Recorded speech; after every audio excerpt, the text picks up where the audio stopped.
Ao invés de executar esse alert com a mensagem de erro, eu vou exibir essa mensagem na tela, porque eu não quero irritar o usuário com um alert. Para exibir essa mensagem na tela, como eu estou usando o Bootstrap para estilizar essa aplicação, eu vou usar o HTML e CSS de um componente do Bootstrap chamado Alert. E ó, tem gente que gosta do Bootstrap, tem gente que não gosta, nada de certo ou errado com isso. Eu uso o HTML e CSS dele porque eu não quero gastar muita energia pensando na aparência da aplicação.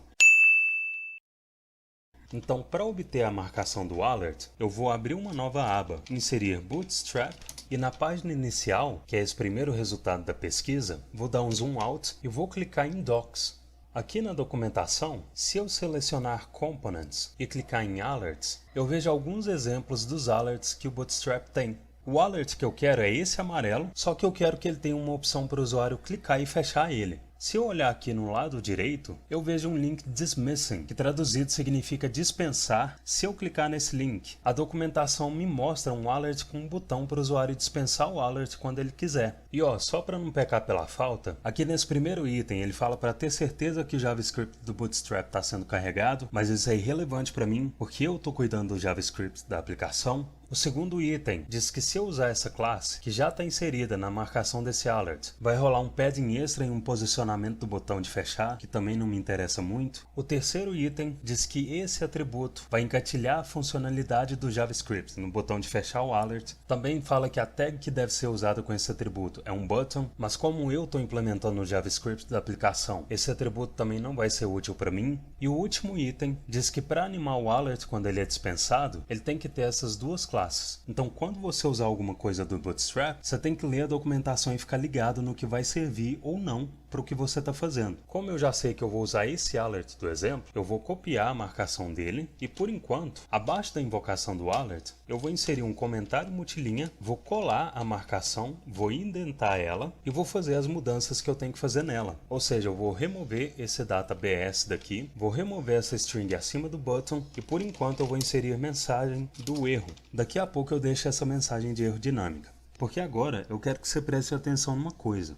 Embora fosse mais conveniente para mim, eu não posso criar esse alert com template string. Sabe por quê? Porque o botão dele precisa ter um evento de clique. E se eu criar esse elemento com string, eu vou ter que primeiro inserir esse elemento no DOM, para depois obter a referência dele e adicionar um listener de evento nele. Não tem como eu adicionar um listener de evento em um elemento que ainda não está no DOM, a não ser que eu use um onClick como atributo e invoque a função como valor desse atributo. E eu não quero fazer isso, é uma má prática. Eu não quero misturar JavaScript inline com a marcação HTML. Então sim, eu vou criar essa marcação usando createElement ao invés de usar template string, porque quando eu crio um elemento com createElement, eu consigo adicionar eventos nesse elemento antes mesmo dele ser inserido no DOM, porque esse elemento é um objeto e a referência desse objeto vai ser a mesma tanto no meu código JavaScript como no DOM quando ele for inserido lá.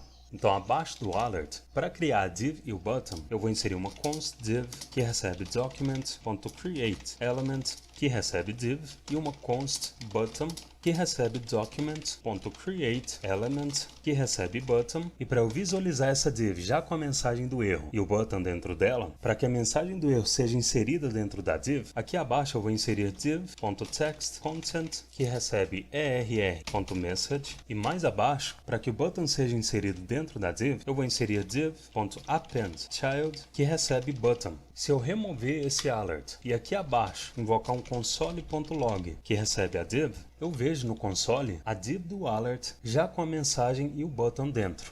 Agora eu preciso inserir as classes e os atributos na div e no button. Para inserir as classes da div, abaixo do text content, eu vou inserir div.classlist.add, que recebe essas classes do markup comentado. Vou converter cada uma delas em string. E para inserir as classes do button, que é só a btn close, aqui abaixo eu vou inserir button.classlist.add, que recebe essa classe btn close. Então agora que eu inseri as classes, eu posso inserir esse alert no DOM para visualizar o estilo dele. Uma coisa importante que você tem que ter em mente é o lugar da tela em que esse alert vai ser exibido. Essa aplicação tem poucas informações e não gerou barra de rolagem. Só que vão ter aplicações que você tem que escolher muito bem o lugar onde um alerta vai ser exibido. Porque se a aplicação tem muita informação na tela, você não deve, por exemplo, inserir um alert em um lugar onde o usuário não possa ver imediatamente. Isso parece óbvio, mas eu já vi muita gente cometer esse deslize. Eu não sou UX nem UI designer, mas sempre que você receber alguma interface para implementar, você tem que ficar ligado no posicionamento dos avisos na tela. Então o que eu vou fazer, só um minuto que eu vou pôr o DevTools do lado direito, e o que eu vou fazer é exibir o alert entre esses inputs, ou seja, entre os inputs das moedas e esse input abaixo. Se eu inspecionar o documento, eu vejo que dentro da div com a classe Container, existem 3 divs que o Bootstrap conta como linhas, e como eu quero exibir o alert entre a segunda e a terceira div, eu posso inserir um atributo data nessa segunda div para identificar ela e especificar no meu código que eu quero que o alert seja inserido depois do final dela.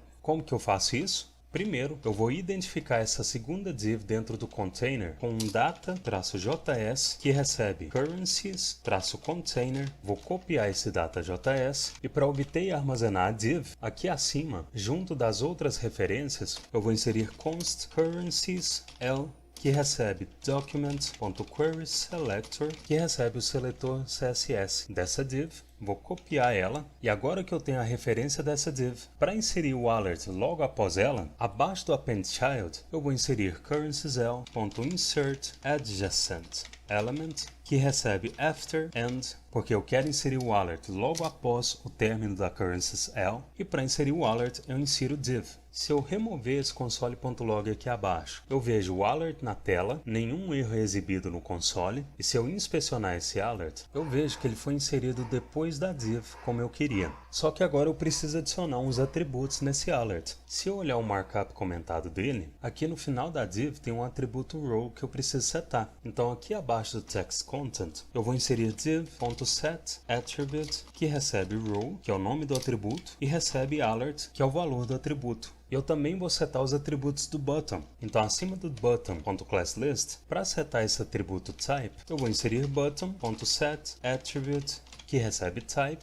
e recebe button. E para declarar o último atributo, que é o AreaLabel, eu vou inserir button.setAttribute, recebe AreaLabel e recebe close. Se eu olhar a aplicação, o alert foi exibido e se eu inspecionar ele, eu vejo tanto na div como no button os atributos inseridos. Só que eu, particularmente, prefiro não deixar as classes declaradas no final da abertura da tag, porque em uma tag, geralmente, os atributos mais manipulados são as classes. Então faz sentido que o class seja o primeiro ou o segundo atributo, como é o caso dessa div aqui acima, que tem um data.js adicionado primeiro, que também é um atributo importante que esteja visível no começo da abertura da tag. Então, para trazer a declaração dos class para o começo das tags, eu vou mover as invocações do classList.add para antes das invocações do setAttribute, e agora o atributo class, tanto na div como no button, foi declarado no início das tags. Só que quando eu clico no botão para fechar o alert, obviamente nada acontece porque eu ainda não implementei a ação que deve acontecer quando o botão é clicado. Para implementar essa ação, eu preciso adicionar um listener de clique no botão. Então antes de adicionar o botão dentro da div, eu vou inserir button.addEventListener, que recebe clique como primeiro argumento, recebe uma função como segundo argumento, e dentro dessa função eu vou invocar div.remove. Como eu não preciso mais desse comentário, eu vou remover ele, e se agora eu inspecionar o alert,